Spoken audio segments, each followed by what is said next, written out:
boys and girls, it's Mrs. Growth. Today I would like to read to you a story called Edward Gets Messy by Rita Mead.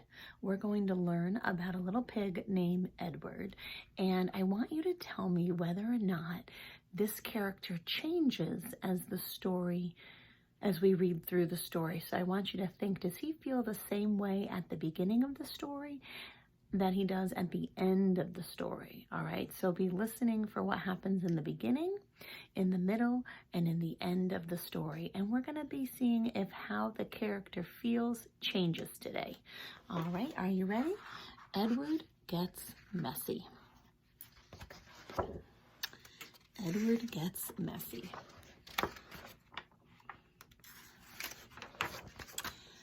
This is Edward.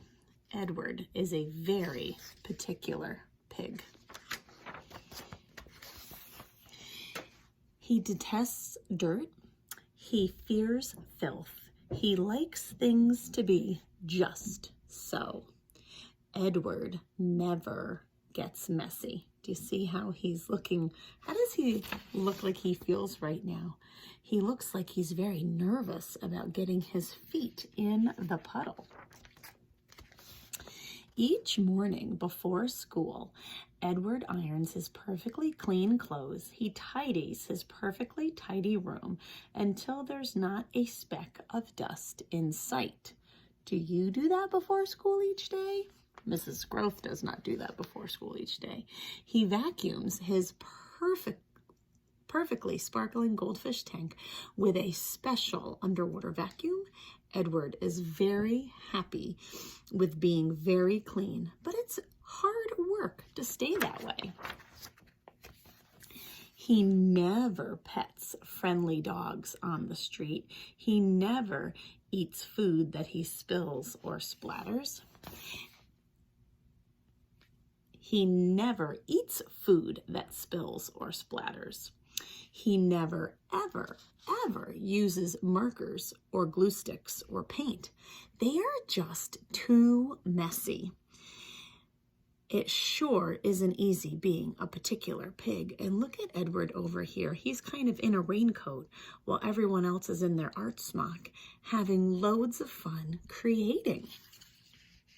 Are you ever feeling a little nervous or reluctant about doing finger paint or getting marker on your hands? I know some of you like to clean them off right away, but Mrs. Growth is always saying, let's just wash them off at the end because we're probably going to get a little bit more art on us. On the way to school one morning, Edward's friends jump in a big pile of dirty leaves. Crunch! But Edward doesn't get messy. He walks on the sidewalk. In Edward's science class, the baking soda volcano erupts into a spraying flow. Boom! But Edward doesn't get messy. He sits at the back of the room. He seems to be taking shelter underneath the science lab table. At lunchtime, everyone else at Edward's table eats spaghetti and meatballs. But Edward doesn't get messy. He eats a plate of steamed broccoli. Slurp. Everyone hears. How do these characters look? They're smiling. They're having fun. They are making a terrible mess. And then there's Edward over here eating his nice, neat broccoli. How does Edward look? He looks a little sad and a little bit left out there. On the muddy field outside, Edward's classmates play a game of baseball. Squish. But Edward doesn't get messy. He stays in the stands. He's using his umbrella to keep the mud off of him. Edward has stayed clean for most of the day.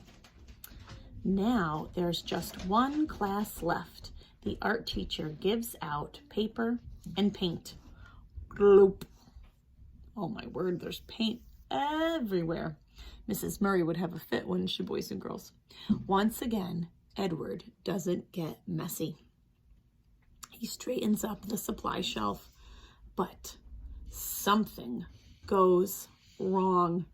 Do you notice in the picture? Can you guess what might be about to happen? Are you noticing that this paintbrush up here is getting ready to fall down? What will happen? What's your prediction? Plop. Oh dear.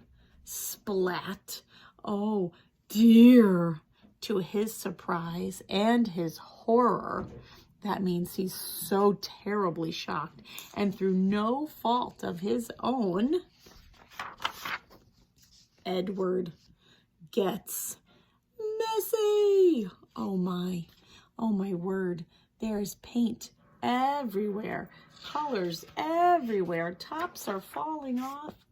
Edward is distraught. That means he is so very sad and he doesn't know what to do. Edward is devastated. He is just beyond sad. Edward doesn't know what to do. But wait, maybe he's getting an idea. What's he doing?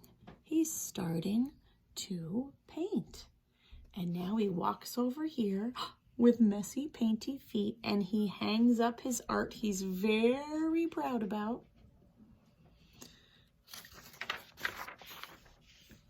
The next day at school, Edward helps the science teacher with her experiment. How does he look, boys and girls? Do you see that? Do you see that smile? He looks happy. Out on the muddy baseball field, Edward gets a hit and slides into second base. So look, he's not sitting over here anymore. He's participating. And on the way home from school, he jumps into a big pile of leaves.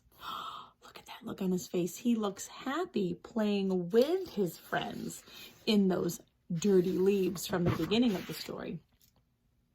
Edward is no longer afraid to pet friendly dogs on the street or eat food that spills and splatters, and he happily uses markers and glue sticks and especially paint, because now Edward knows that it's okay even for particular pigs to get messy. Look at all the artwork he's hanging up all over his house. After all, they can always clean up afterward. So there are his messy little hoof prints all the way into the bathtub, and now he's getting clean and he can clean off his bathtub. So boys and girls, what happened in Edward Gets Messy? Did Edward discover that he started his story feeling sad, nervous, and scared about getting messy, and then realized that he could get clean and that there was a lot of fun to be had in participating in jumping in the leaves? Can you think of something else he had fun doing at the end of the story? Did you just say help with the science experiment? Did you say playing baseball in the muddy field? Did you say using paint? Remember in art class, he didn't want to use paint. So those were just some of the key ideas or key details from the story that we can remember. And at the beginning of the story, Edward had a negative attitude about getting messy. But at the end of the story, he had a positive attitude about getting messy because Edward realized that he could just clean up and it wasn't a super big deal. So our character changes how he feels about getting messy from the beginning of the story to the end of the story. He changes from being afraid and worried about getting messy to embracing getting messy and realizing that he can clean up. So today I'm curious to see what kinds of art you might create, or how you might do an activity that might be a little bit messy.